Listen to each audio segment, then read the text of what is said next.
নীলফামারীতে ২১-এর প্রথম প্রহরে কেন্দ্রীয় শহীদ মিনারে শ্রদ্ধা নিবেদন।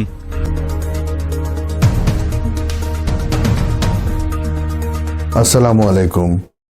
এমকে টেলিভিশনের পক্ষ থেকে সবাইকে আন্তরিক শুভেচ্ছা জানাচ্ছি। আমি ইফতেখার।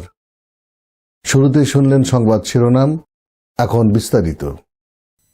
মহান শহীদ দিবস ও আন্তর্জাতিক মাতৃভাষা দিবস উপলক্ষে ২১-এর প্রথম প্রহরে নীলফামারী জলঢাকা কেন্দ্রীয় শহীদ মিনারে ভাষা শহীদদের প্রতি শ্রদ্ধা নিবেদন করা হয়েছে।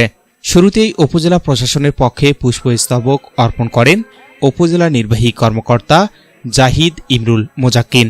এরপর থানা পুলিশ, বীর মুক্তিযোদ্ধা, প্রেস ক্লাব, রিপোর্টার্স ইউনিট, বিভিন্ন সরকারি বেসরকারি দপ্তর, রাজনৈতিক দল ও সামাজিক সাংস্কৃতিক সংগঠন, মোটর শ্রমিক ইউনিয়ন ও বিভিন্ন শিক্ষা প্রতিষ্ঠানের পক্ষে ভাষা শহীদদের প্রতি গভীর শ্রদ্ধা জানিয়ে পুষ্পস্তবক অর্পণ করা হয়।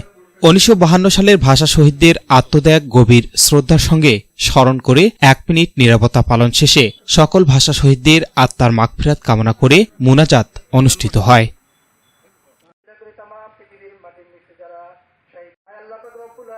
S Rahman, news desk, MK television. শেষ করছি এমকে টেলিভিশনের সংবাদ। এতক্ষণ আপনারা আমাদের সাথে থাকার জন্য অসংখ্য ধন্যবাদ।